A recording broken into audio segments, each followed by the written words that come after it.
And this is overtime here on OSN. Game one of the playoffs in the books. And for the Ottawa Senators, not the start that they were looking for. A 2-0 Carolina Hurricanes shutout victory over the Ottawa Senators. Lee Versage, Tanner Ryle with you. Going to take your comment in the chat. Going to go over everything about game one in this best of seven. And yes, it's a best of seven. Tanner Ryle. Not the start I think the Ottawa Senators were looking for. Fun to watch playoff hockey again.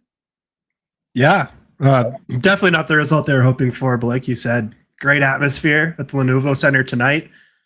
This afternoon, I should say. Crowd was electric and really just not a lot of space out there for either team.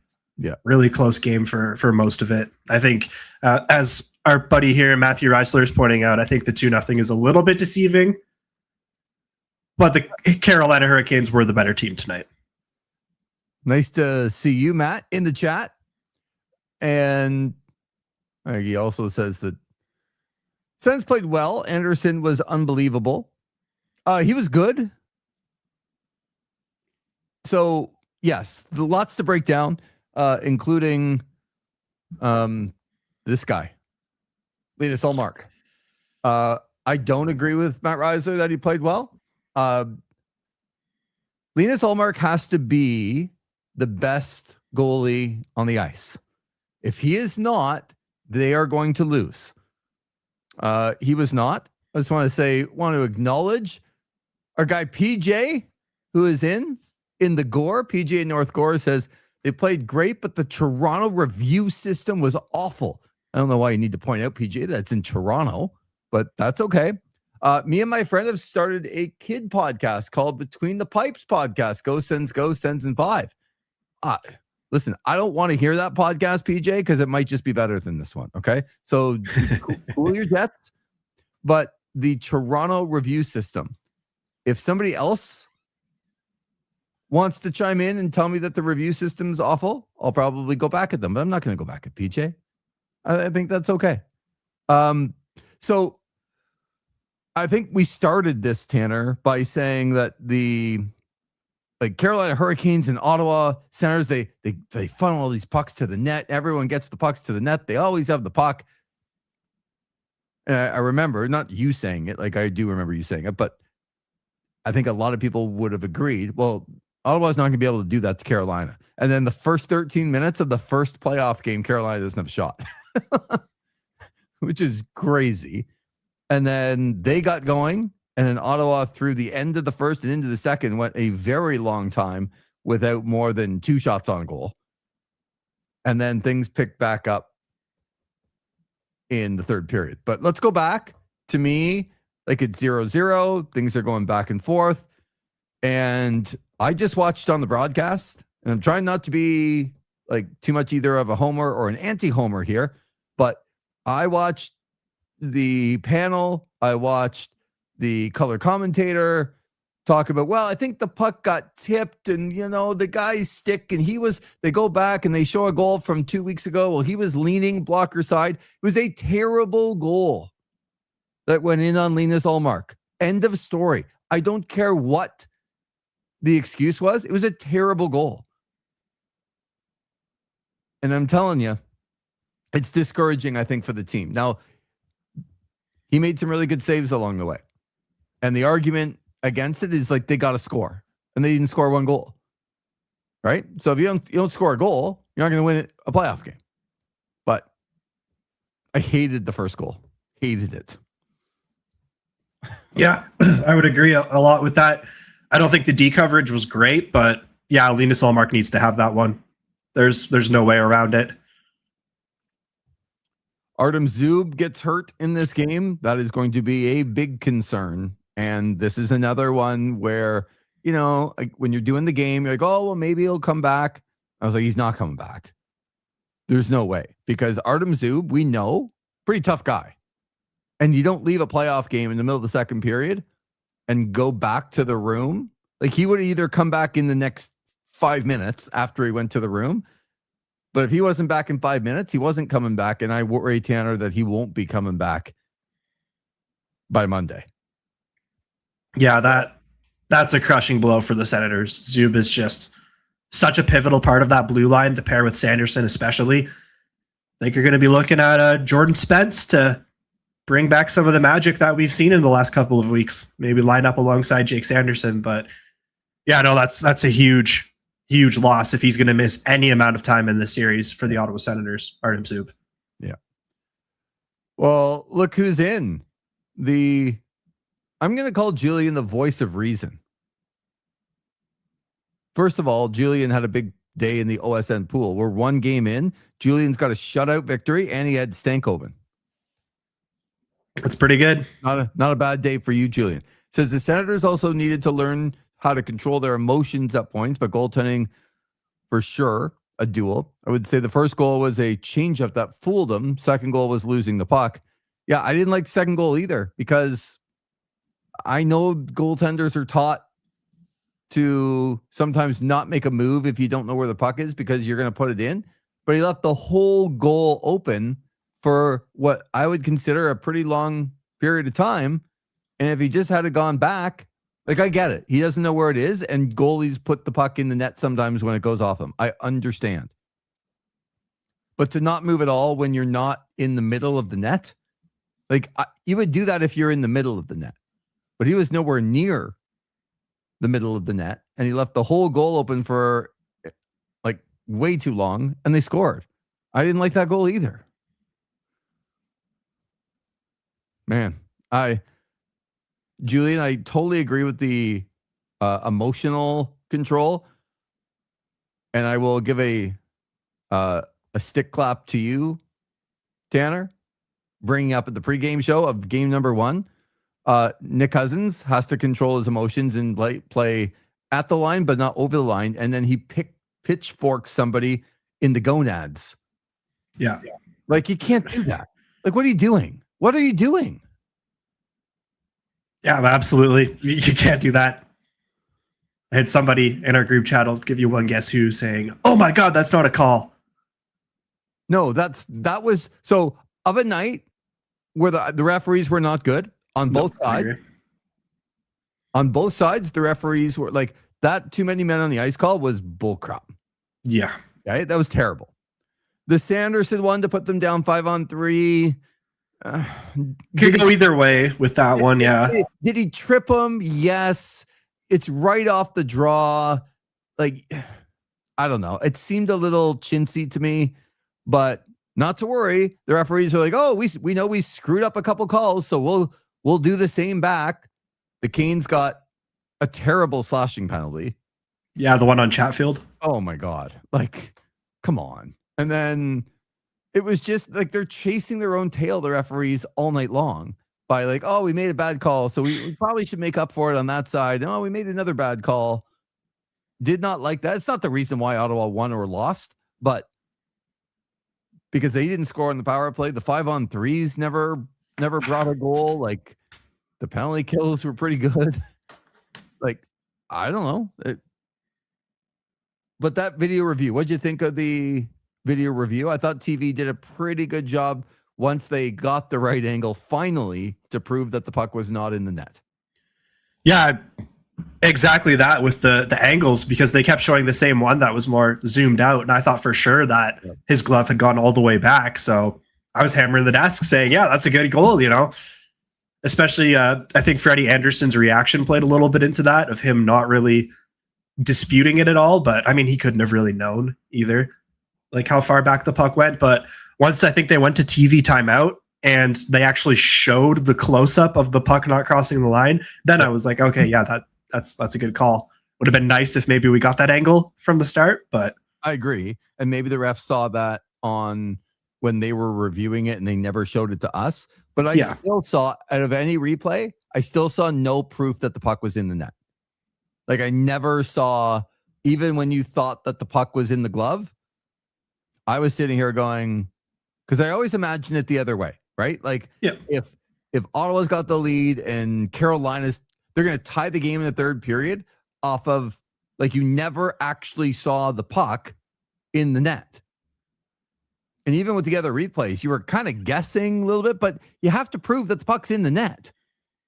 And of course, it brings me to another what does Zach call it all the time in our year of the Lord 2026? We don't have an ability to know whether the puck crosses a goal line. Football crosses the goal line, but we got offside covered by a million different angles and 16 reviews. But we have no idea whether a puck actually goes across a line, which is the biggest thing in hockey that you can do. And I know you're not a football guy, but there's a play that Philadelphia does called the tush push, and it looks like a rugby scrum, and everyone just sort of moves forward. In no way can the referee ever tell if that ball is over the goal line for a touchdown. They simply like pull guys off the pile and see what it's like 15 seconds later. It's ridiculous that we live in a world that we don't understand if the puck in hockey goes across the goal line or a football goes across the goal line. It's nuts to me. But there was never proof of that. I knew we'd hear from this gentleman quickly. Called the goal on the ice, so they actually didn't need to prove it was in. They needed to prove it wasn't, in which they got. Not true. So while you think that that's true, you can't just say that a puck is in and a referee saw it. You would have to go back. Once they're on review, you still have to prove that the puck went across the line. I don't care that it was called a goal. You have to have some sort of proof that the puck went over the line. It's not a judgment thing once you go to review. So I know you wanted the goal, Ben, and I think a lot of Sens fans wanted the goal, but imagine that tied the game against Ottawa in the third period the other way around. You would never be okay with it, ever, ever, ever. And Matt's bringing it up here also. I don't know how the NHL doesn't have puck tracking. It's funny because they do have puck tracking for things like slap shot, speed, and stuff. But it's not puck tracking. It's the ability to camera angles, right? No, to me, it's the ability of putting something in the ice that there's a clear separation that the puck has gone across like a tracking line, that it's completely over that line, whether it's on the ice or in the air. That's the part that they don't have. And they don't have perfected, and they don't have put in all the rinks. Yeah, there should be some sort of like a sensor built into the goal line, if you ask me, that, you know, communicates with the one within the puck, because there is a sensor in every puck. Right. See, Ben, you know, come on. They said you couldn't call it a goal, but you won't mention that. Yes, I will. Well, they did call it a goal, but it's still a mistake that they have to go back and prove. They never should have called it a goal. They literally called it a goal because Brady Tkachuk turned around and put it in. And that's a bad mistake by the refs. I know that sometimes, like the first afternoon game, it's not the most high profile series in Carolina, Ottawa, but Wes McCauley's doing this game. He's been around for a long time. They did a terrible job in this game. Like, just a terrible job. What did you think of Brady Tkachuk and Jordan Staal 3 seconds in? I mean, I don't love the trade-off, but good way to get both teams kind of going. So, yeah, I don't mind it from Brady. I thought the team played well afterwards. See, Tanner, you're coming over to the good side. Absolutely. I got all these people. Oh, I'm fired up. What a great thing. I'm like, no. Jordan Staal's not nearly the player that Brady Tkachuk is. Yeah, it's like if you fought Svechnikov, I'd be a little bit more on board. Yeah. I still think it's good to get the team going a little bit. Yep. A little bit more angst in this series than I thought there'd be, especially at the end of game one. Mm-hmm. Seems like these teams already don't like each other very much, but I think when you've got guys like Brady Tkachuk, Nick Cousins, and Ridley Gregg on your team, that it's probably not going to take too long for that to happen. I thought Brady Tkachuk had himself a more noticeable game. Agreed.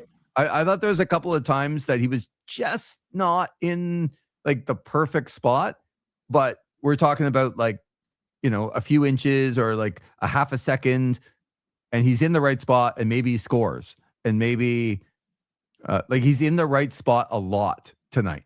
I noticed him a ton. He had 5 hits officially in the game. He threw 6 towards the net, only 2 got to the net.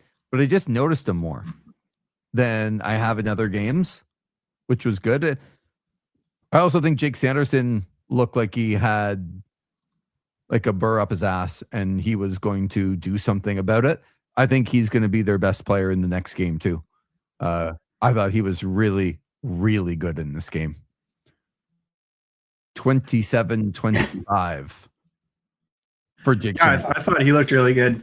One guy that I thought seemed a little bit frustrated was Tim Stützle. I was just going to say. Seemed like he was really struggling to just break the puck in and stuff. The Hurricanes were all over him, which I think was probably to be expected. He's the guy that they're going to be circling and doing their tape study on. Yeah. But for me, it was Stützle. It was also just as a whole, the power play looked really rough. Yep. And the power play absolutely lit up Carolina a couple weeks ago during that Sens win. So I'm sure they've been studying a lot of that footage and figuring out how to break it. And they totally did. The only time Ottawa really looked up on the man advantage was the 6-4 at the end of the period, which, you're up by 2. I would hope so. Well, and there's desperation at that point, but even both teams on the 5-on-3 didn't look very good, or the penalty killing just looked great. It was just a very tight checking game, no matter what, whether a team was up or not. Like, I don't think Carolina dominated this game. I think they were the better team, but I agree. Yep. I think it's closer than you would get from an outside perspective, seeing a 2-0 shutout win. Interesting thought on the fight from Ben. Says, I thought the fight was for Brady. Wanted to make sure he was good to go after the scare last week. I don't think so, because the cameras even kind of got Stahl was like, hey, you want to do this? And he's like, yeah, okay. Yeah, it looked like Stahl was the one initiating things, at least from the camera angles that they showed, whether they had talked about it before. Maybe Brady brought it up to him like before the game, and then he was, Jordan Stahl gets on the ice and says, oh, yeah, okay, you want to go? And Brady's like, yeah, okay. Maybe. But still, like, I get, if you're going to do it at the beginning of the game, fire your guys up and then go out. And I thought Brady was pretty good. And then Ben, in one of the group texts, I believe, had a theory on what they were doing to Tim Stützle. You could write that again in the chat if you wanted, Ben. But Tim Stützle was, for 9 shots towards the net tonight, 4 that hit the net, but 9 attempts. I didn't notice Tim Stützle very much in this game. And you're right on the tight checking part. But that's one guy. In a game like this, your game breakers have to be the best players, right? Again, I think you've said it right, and Matt said it right. This was a pretty even hockey game where both teams had chances. I didn't think Ottawa was much worse than Carolina. But if you start to look at the impact players, Freddie Anderson, better goalie than Linus Ullmark, and Tim Stützle, the best game breaker they have, probably had his quietest night in a long time. Yeah, and then you've got a depth guy, like not really a depth guy, but he's not one of their stars. Logan Stankoven had a fantastic game for Carolina. Do you know he played? I was just looking at the forwards, like him and Svechnikov and Martinuk played almost the least amount of time of anybody. And all you noticed was Stankoven on the ice. Like every time something happened, he is there. He's a great player, and I think he fits their system really well. Obviously, they'd probably like to still have Mikko Rantanen, but I think he's probably not a bad piece to get back in that trade. Yeah. He played 15 minutes, Stankoven. Goal and an assist. They changed that second one, gave it to Taylor Hall. But a +2, had 6 shots on goal, had 6 hits. Like, this guy was all over the place in game number 1. And that's what you were kind of hoping for from, like, I don't know, pick a guy for Ottawa, like a Drake Batherson or a Dylan Cousins or somebody of that ilk that isn't like a top star, but you need some of your other guys to go. And that's where Ottawa, I know we got into this on the pregame, the so-called second line, I didn't notice him all that much tonight. Like Dylan Cousins, I hardly noticed him on the ice in this game. So they're going to need some better guys or better play from some of their guys, but they were not completely outplayed. No. Julian says, I will say there's definitely a few opportunities you'd like to see Ottawa shoot the puck on as opposed to passing it off for a better look. Yeah, and usually in playoff games, they sort of trend towards shooting it first and not making the extra pass because the coaches are really harping on them to do it.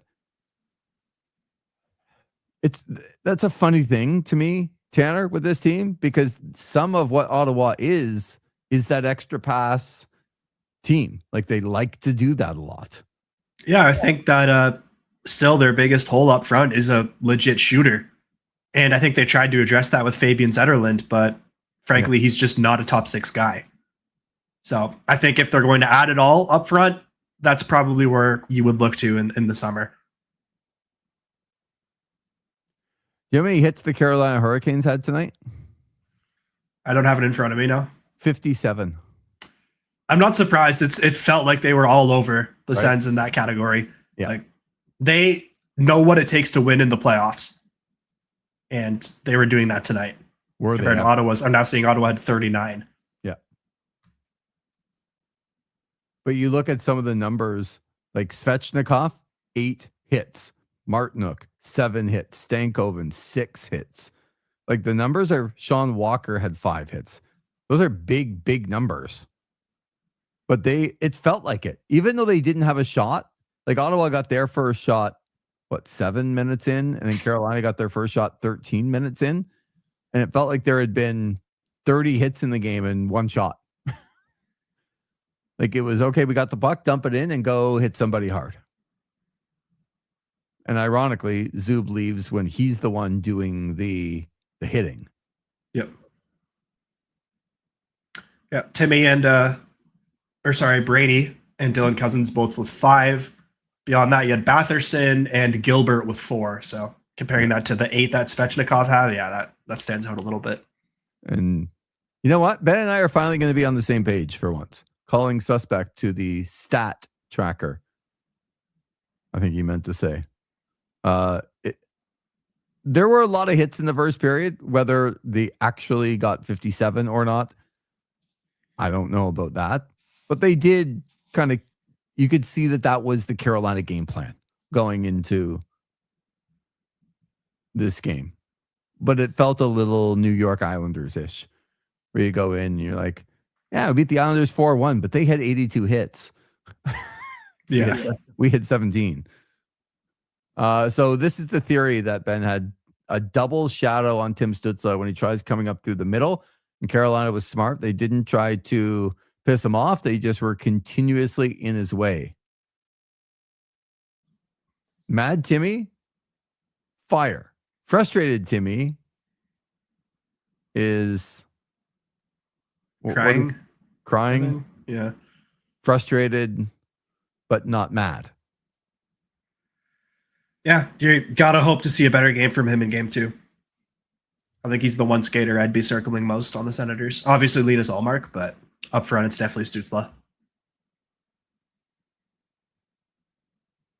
I was waiting to see something out of the fourth line. They didn't play very much. Warren Foegele played less than 10 minutes in this game. Zetterlund a little bit more, 11-26, but like didn't have a shot. That fourth line didn't do much either. No. And as the game's going along, the thing about Carolina is they're just so deep. And when Ottawa loses Zub, you're like, oh boy, well, they already have, like Dennis Gilbert looked banged up in the first period. I didn't know if he would actually be able to continue after he took a big hit. Yeah, there were a few times that he got smoked tonight, whether it was a hit or a blocked shot. Yeah, he's a warrior. But yeah, I guess you would have to assume Lassie Thompson's probably the guy that's coming in, which is not great when you've already got Gilbert playing. Well, that's what I mean. Like, and you know, we love Jordan Spence. I think he's played very well this season. Yep. But this is the playoffs, and Jordan Spence is an undersized defenseman. They're going to go into their next game with Sanderson, Chabot, and Not much else. Yeah. Even Shabbat, I don't know that he had a great game tonight either. I see Dash 2, but for me, what I notice sometimes is just his decision making is really slow. Mm-hmm. I noticed it sometimes on the power play as well. Oh. Like I joke with my friends and I'm like, it takes him 3 business days to decide if he's going to shoot it or where he's going to pass it. Oh, he hardly ever shoots it. And then the other thing on one of the power plays, they had a Shabbat and Claude Giroux. I know Giroux's the second power play unit, but they had Giroux kind of up at the top, rotating down. And it's like either one of those guys are zero threat to shoot the puck. Like, so you can rush them. You can, like, you're not fearful of them shooting the puck at all. You make sure that the lanes are good. And what are they going to do? Giroux's never shooting from like the top of the circles and back. And neither is Shabbat. Like, Thomas Shabbat only had 1 shot tonight. And he played almost 27 minutes, 26:40. And how much time did he have on the power play? Yeah, about 2:20 for Shabbat on the power play. Like, I don't know. That's just not good enough.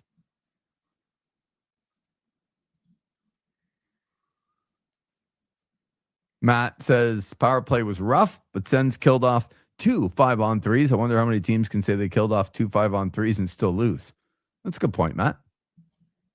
One of the things that I was worried about is that game, and we've talked about this for a bit now, the game that they kind of had to win a couple of weeks ago when they were playing Carolina, and boy, did they take it to the Hurricanes.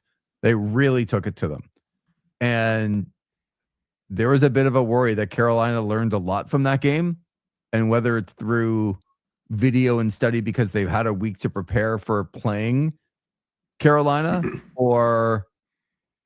and the Hurricanes preparing to play Ottawa and they're just really good at tape study, or that game in particular told them a few things about what Ottawa is doing, but it felt like they improved a bunch of things. Yeah, absolutely. Watching that game. Yeah, the aggressive penalty kill especially stood out for me because Ottawa did get a few on the power play in that game against Carolina, but they're just so suffocating as a team. And like I said on the pregame, they're just a more mature, well-rounded version of the Senators that have been there before. Yeah. And you could tell tonight. So I'm interested to see how the Senators are going to respond in game 2. Yeah, I think they're going to be okay in game 2. I don't think this is like one of those games where you think, oh, we got blown out. Now we got to change everything. I don't think they're going to think that. But when you go down the lineup, how many guys today played to either what the expectations are or superseded the expectation? It's probably Tkachuk, Sanderson. Yeah, I can't go too much further than that. Yeah, I think because, look, the bar's higher for great players. So the bar is pretty high for Sanderson and Tkachuk, but I would say that both of those guys sort of met the expectation of what they can bring in a playoff game. But I really don't know who else I could say, oh, but that guy, he played really, really well. Like, he superseded expectations. How many guys? Not very many. And yeah, is Logan Stankoven their best player? No, but he certainly did. Freddie Anderson was terrific. He got a bit lucky. That one that he kind of saved with his ass when he kind of fell down, and he saved it in the, like, kind of lying on the ground. I'm like, that's just luck. Yeah. Like, at no point did he mean to do any of that. And I thought that was just a lucky save. Like, okay, he's in the right spot at the right time, but lucky save. But Freddie Anderson outdid the expectations you would have for him coming in. Stankoven did. I'm trying to think who else. Like, I thought Svechnikov was very underwhelming with 6 shots on goal today. Yeah, I would agree. I don't think there were any that I really thought we're going to go in.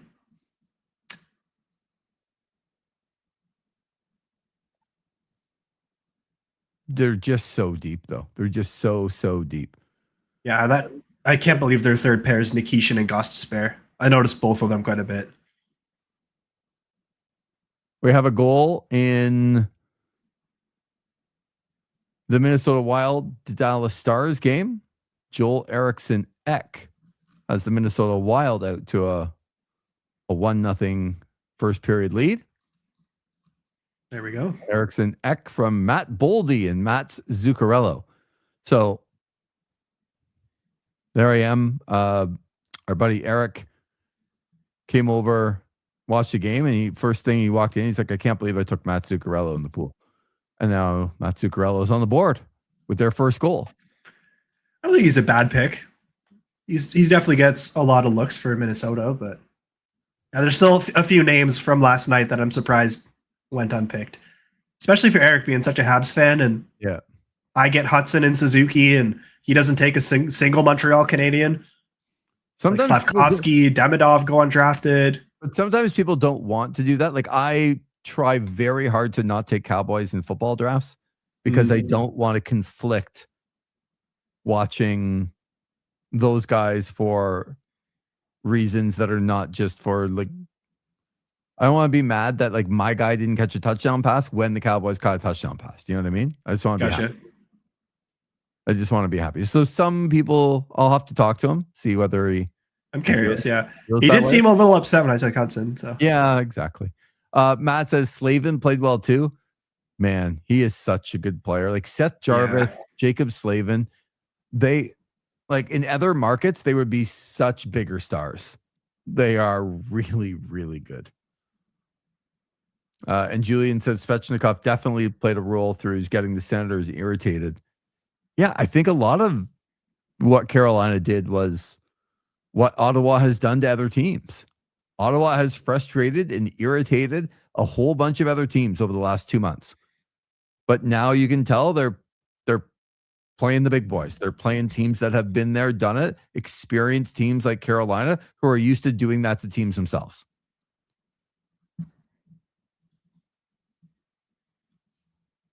And that's what the Hurricanes did in this game. Again, it was when I was watching it, I'm like, Carolina is not dominating the play. It's a fairly even game. There weren't a ton of big chances. Linus Ullmark did make a couple of glove saves that were really nice. Yeah, he's a little flashier than I think he has to be sometimes with his glove, but they were good saves. Like when you're catching it like way down here, I don't think you need to go all the way up and do that, but to each their own. He did make the stops, and that's what they needed. Yeah, I mean, it's a one-timer coming in, fairly well, and he made the save, so you got to give him credit. But I don't disagree with you either. Like, he's likes to flash. But look, if you have the ability to flash and still stop the puck, then that's great. The problem is that on some of the other goals, like that other goal, like the first goal was a road hockey goal. Like I would... Or like if you put the pads on me and I went in net, I would let that one in.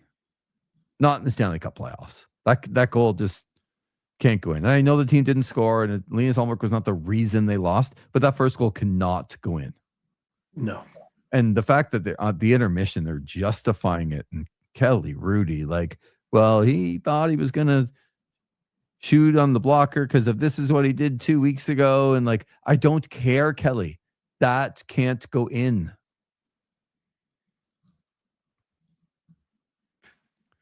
So I can't believe Money Puck's doing live playoff odds after every game to win the Stanley Cup. Oh, okay. The Canes are now the Cup favorites with a 15% chance. The Sens now fall to 4. What were they before? I don't know. It's just a tweet that came across my timeline here. But I did see a funny Money Puck thing. So the Flyers are wearing T-shirts with a classic like goalie mask on the front. Okay. And on the sleeve is 3.8%, which is what Money Puck had them at one point to make the playoffs. Okay. That's pretty funny. I don't mind that at all. that brings a little team bonding, right? A little team unity when things like that happen.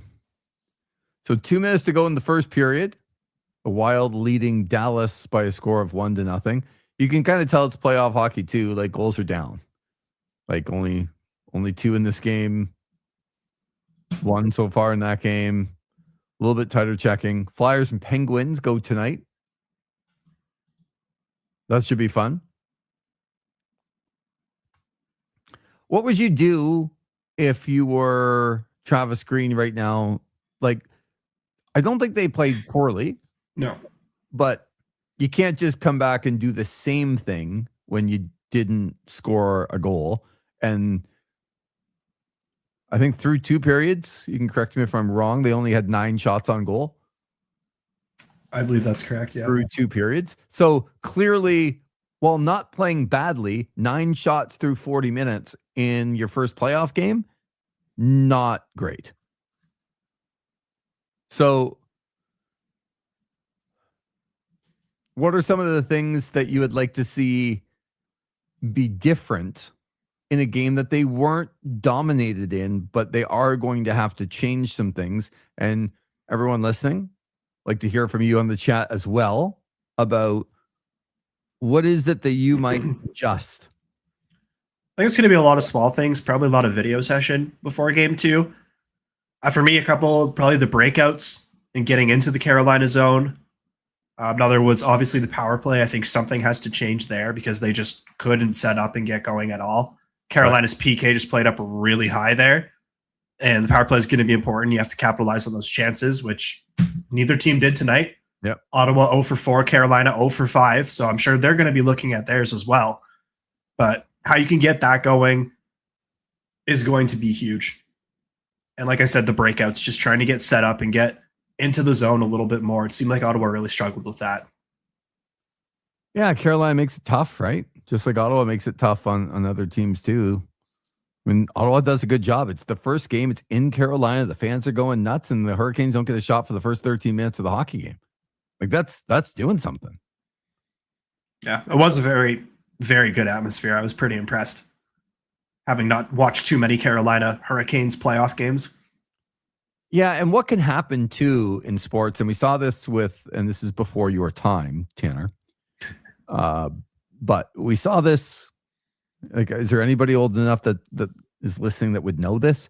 The Atlanta Braves were really, really, really good in the 90s. Like to the point where they won the World Series in, I'd have to look up, 91. I'm pretty sure they won it in 91. And then they got back to the World Series and Toronto beat them in 92. But in the National League East, all the Braves did was win the division like every year. And they got to a point where they got to the playoffs and like games weren't selling out because people are like, well, no, I know they're going to be in the National League Championship Series. I know they're going to get to the World Series. Like they're so good that the first round of the playoffs just became, I could take it or leave it. Like in Atlanta, it was crazy.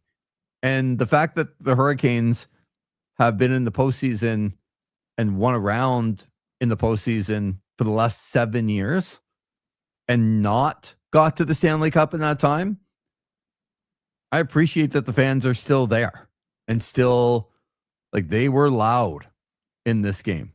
They made it a great atmosphere in this game. So, yeah, I give them a lot of credit. It looked fun. They're allowed to actually, do fun things like tailgate. Mm-hmm. Yeah, I saw the cornhole games they were playing outside. Yeah, it's just different there. And that arena is like, I think a little even worse than Ottawa, where it's kind of out there and there's not much around the arena. So there's lots of area to just, park and tailgate and I'm sure the red zone that they have set up at the Canadian Tire Center was fun tonight. Don't know anybody that ended up going, but saw some pictures online. It looked pretty busy. Okay, good. So nice to see that. Yeah, I passed it at about noon today. Saw the big TV. They're all out setting up. So yeah, I mean, with more important games, the more fun that will be. Yeah, same thing with Sensmile. Although I would like them to do a bigger watch party, maybe somewhere more downtown. Like if they could get a screen up at City Hall or something like that, or Confederation Park. Yep. Maybe shut off Elgin or do it on Sparks. Somewhere people don't have to drive out to the Canadian Tire Center. I think that'd be nice. Don't disagree. Julian says Ottawa needs to figure out breaking out. The power play was far too predictable. Your best players need to stand out. And yeah, like you can play well, but the difference makers on your team have to be if you're going to beat really good teams. And the Carolina Hurricanes don't look like a team that are going to beat themselves too often. And so when you go down the list and you're like Brady Tkachuk played good, played well. He wasn't like incredible, but he played well. And Jake Sanderson was his usual, played really well self, but nobody else to me got above that level. Yeah.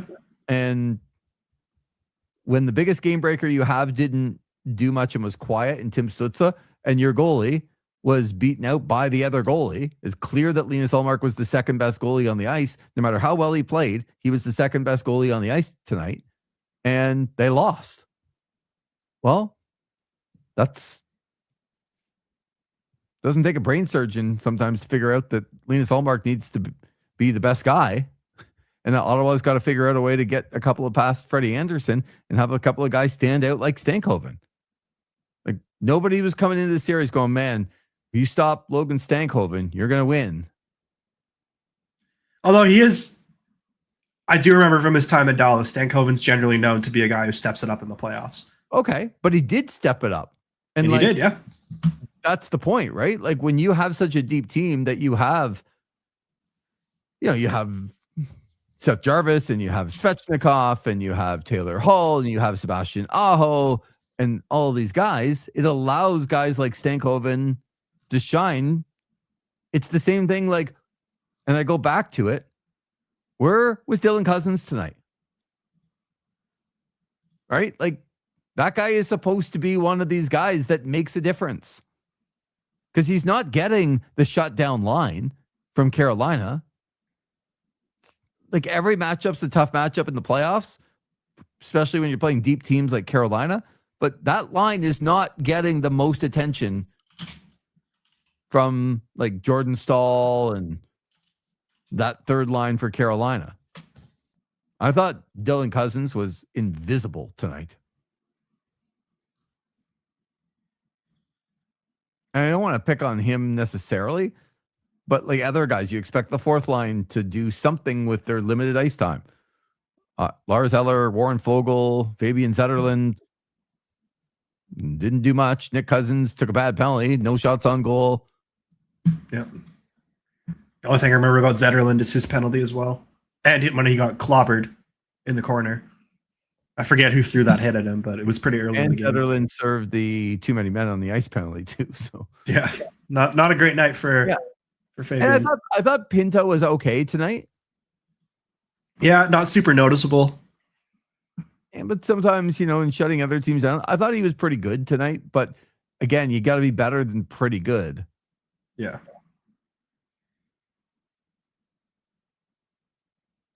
I think it's a good thing, though, when you play a team like Carolina and this happens to you, because it is Saturday at like 6:30. They'll be back at the hotel soon, right? And they don't play again until Monday night. It was funny. It was Gary Galley on the call that, without Artem Zub, like it's so tough, like in game one, that you got to tax all the rest of the team. And I'm like, well, first of all, they were taxed way more than that in the month of March and into April. And they went through stretches where they played 5 times in 7 days. Between now and Thursday, they only play once. So like they're playing less in the playoff structure than they did in the regular season, which is wild. I know it's a compacted regular season with the Olympics and stuff, but it's like the playoffs is actually a break. They got a 2-day break. They're back at their hotel tonight at 7:00. They have all tonight. They have all tomorrow. They have all Monday before they play again. Then they play and they come home. Don't play Tuesday. Don't play Wednesday. Like it's not, Thomas Chabot and Jordan Spence and Jake Sanderson, when they were back in, were playing 26, 27, sometimes 30 minutes a game, and then playing the next night, and then playing 2 nights after, and then playing the next night after that. The schedule was nuts.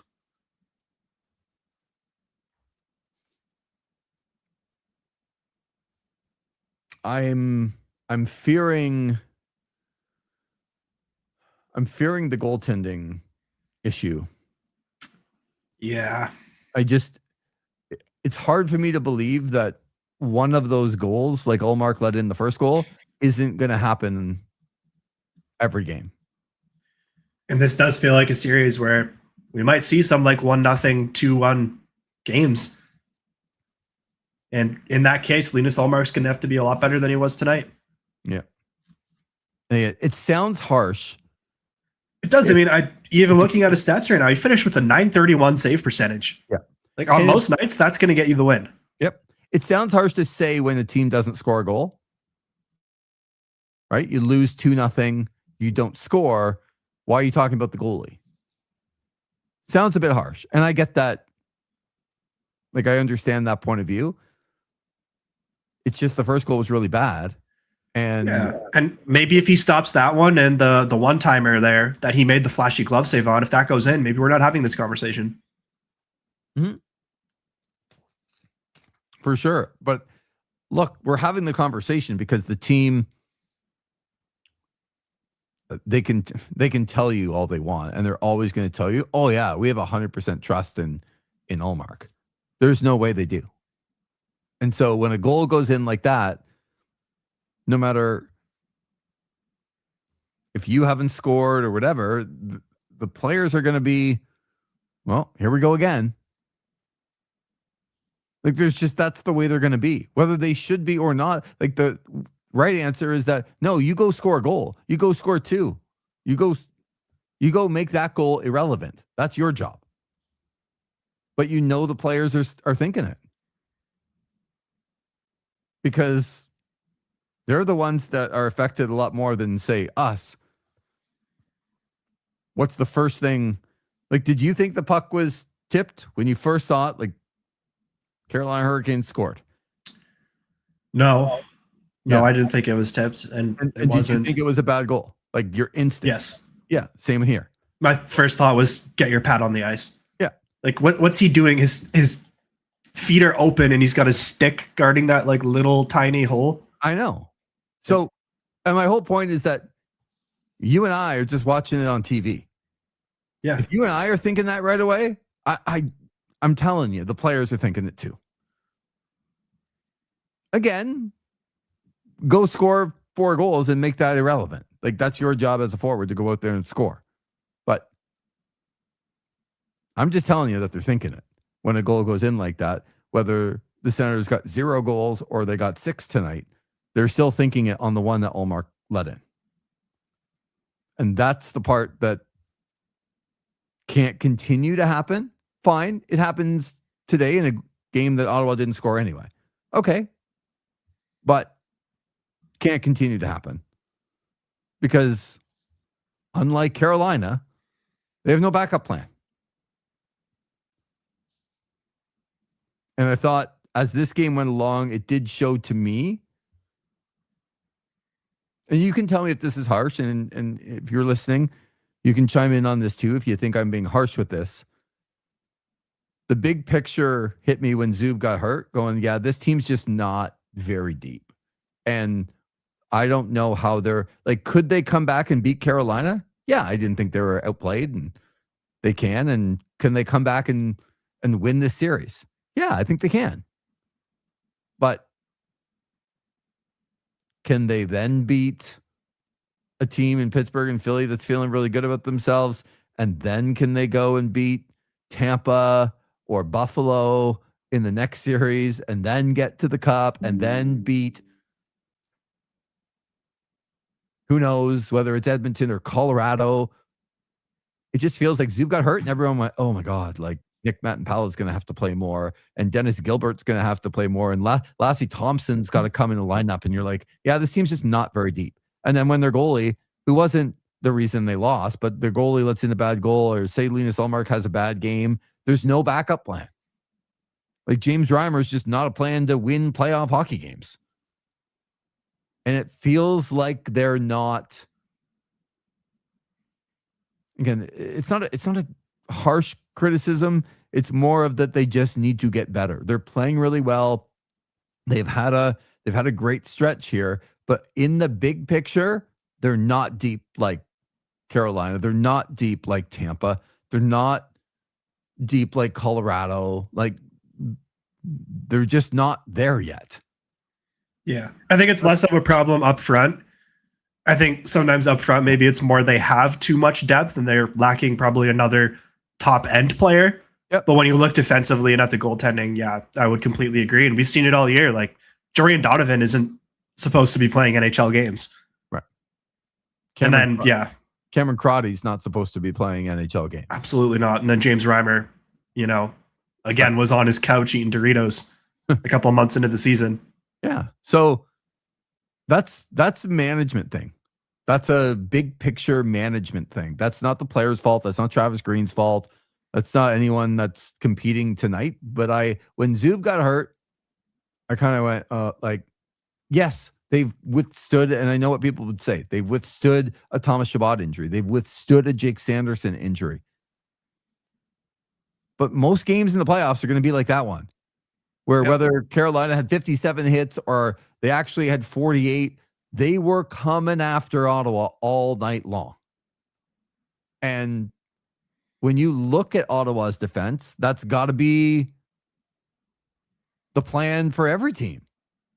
Be fast. I mean, they're already also without Nick Jensen. So there goes your entire right side of your top four. I like Jordan Spence and all, but I don't know if he's a top four guy in a playoff team. Yeah, and it's not a criticism toward Jordan Spence. He's actually been terrific this year for what they've asked him to do. But it's like you want Ottawa to be in this contention like they're actually a Stanley Cup contender. And you start looking down to the Jordan Spences and the Nick Matt-Palos, and like they're probably going to have to bring Lassie Thompson in and Dennis Gilbert's playing, and you're like, they're just not there yet. It's just their roster construction is not there yet. I also think that's sort of normal for where they're at as a team, as being a second-year playoff team with this core, and Sanderson and Stützle being 23 years old. Yep. Like, look how old Sebastian Aho is. And some of those other guys, you've got Jarvis there, but Aho, Svechnikov, these guys are older and have been in the playoffs for quite a few years now. And they're contenders, but you don't become a contender after one good year. It's going to take a couple. Yeah, it's a good point. Julian on the goal says, to me, it's a combination of Ullmark having a bad read on goal one, but also Pinto being a minute late and $1 short on his stick-on-stick challenge. I think that's a fair point, yeah.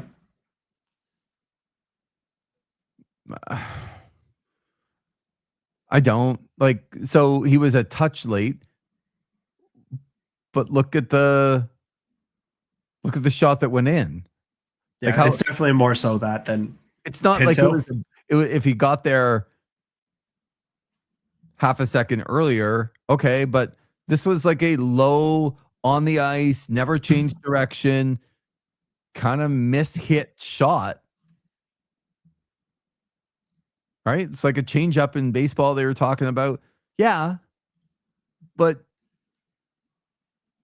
can't let it in. Like, you can't let it in. Yeah, and coming down from Travis Green, no update on Artem Zub. We'll know tomorrow. Never a good sign. Well, again, I don't know anything about the injury. I do know that Artem Zub's a pretty tough guy.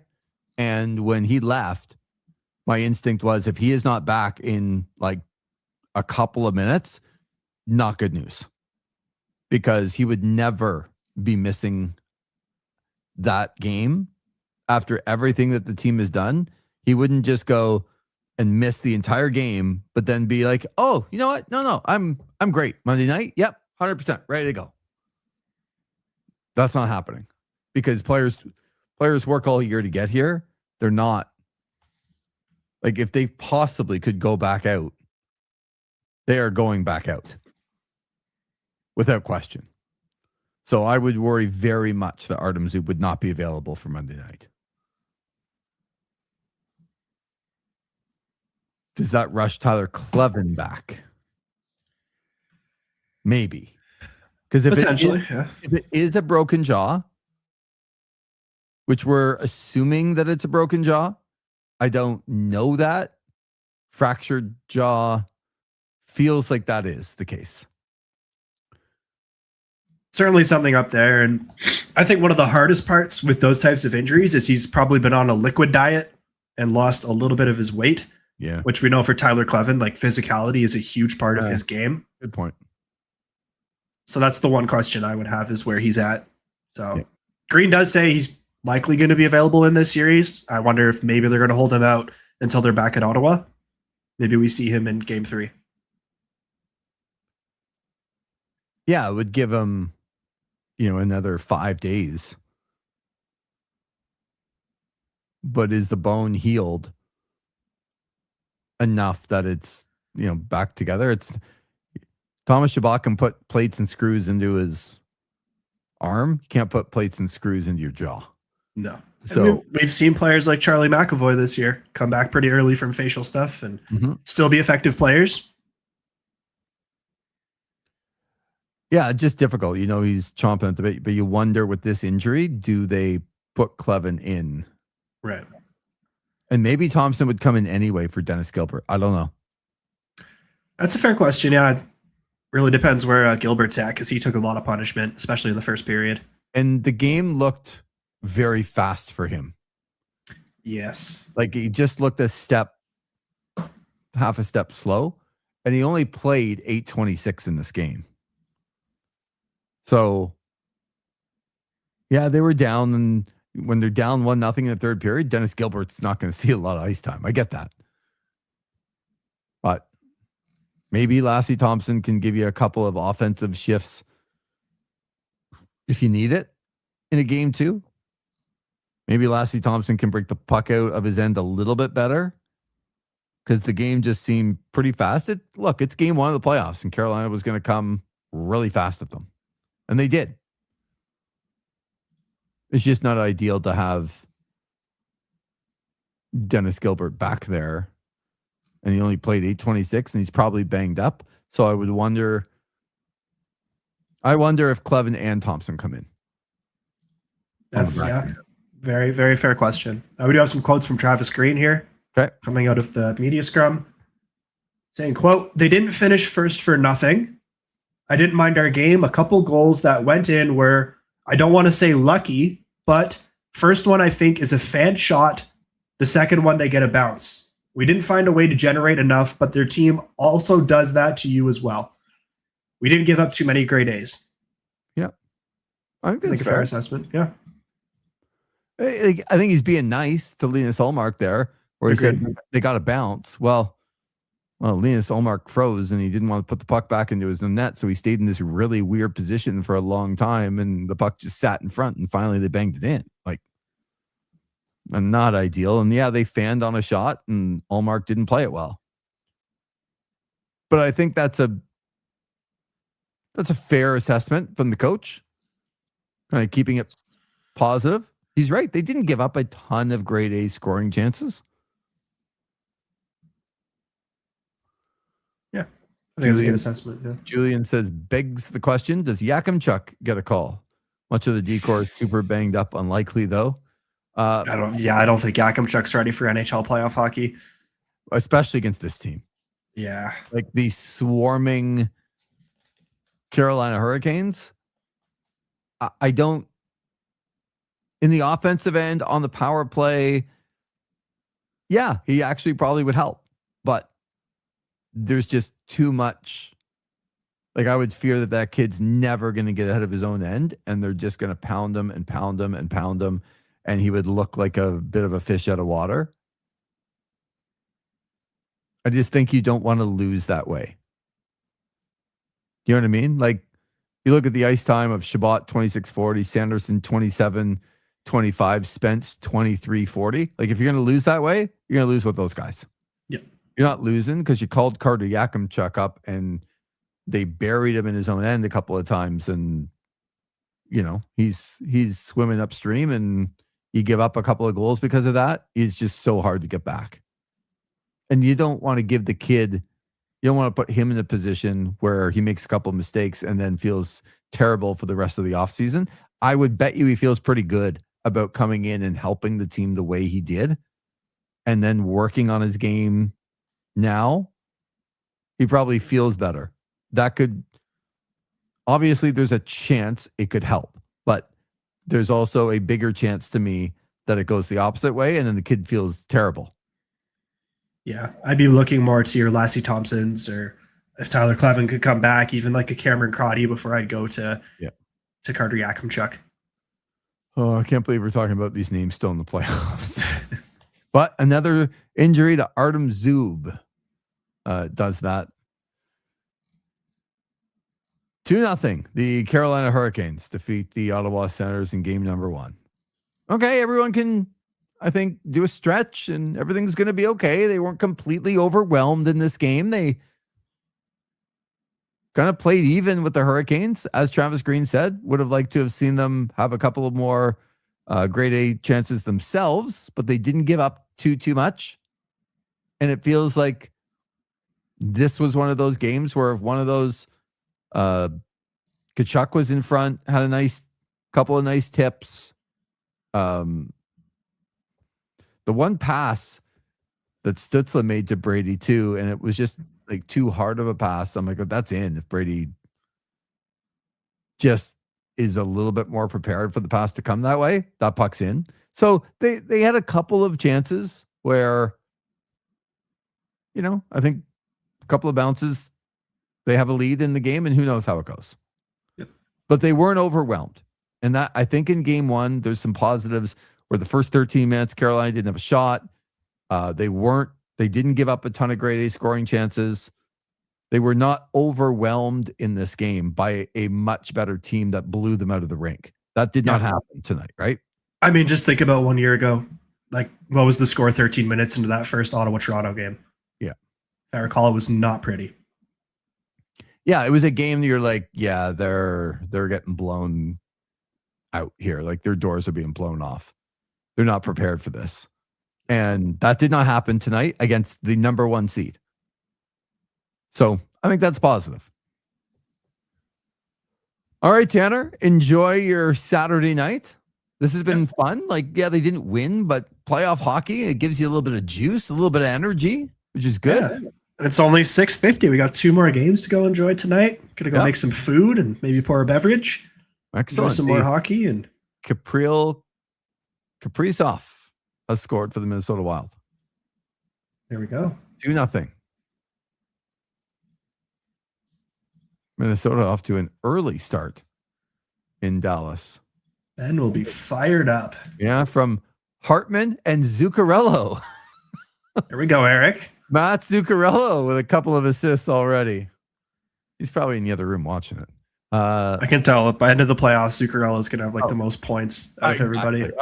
Right. Wins the Conn Smythe Trophy. And what's crazy though, I saw Miro Heiskanen is back and playing in that game for Dallas. Miro Heiskanen went undrafted in our fantasy pool. Yeah. Probably a top 5 D in the league. I get the injury concerns. No, it's the injury concerns. And to me, it's the fear of like, there's a big possibility that they lose in the first round. Right. And I think that scares people, but you're right. I went with Thomas Harley. So, yep. Well, enjoy the rest of the hockey today and tomorrow. Big lineup tomorrow. Yeah, I got that Montreal one circled. I think that'll be the one. Yeah. That's can't miss for me. And then enjoy WrestleMania tonight. I won't. I'm going to turn my phone off. No spoilers. And then I did see one. Yeah, don't tell me. Don't tell me. And then having some having some people over. The WWE crowd coming over tomorrow to watch WrestleMania. So Here, Chris, we're Gord St. Dennis going to make an appearance.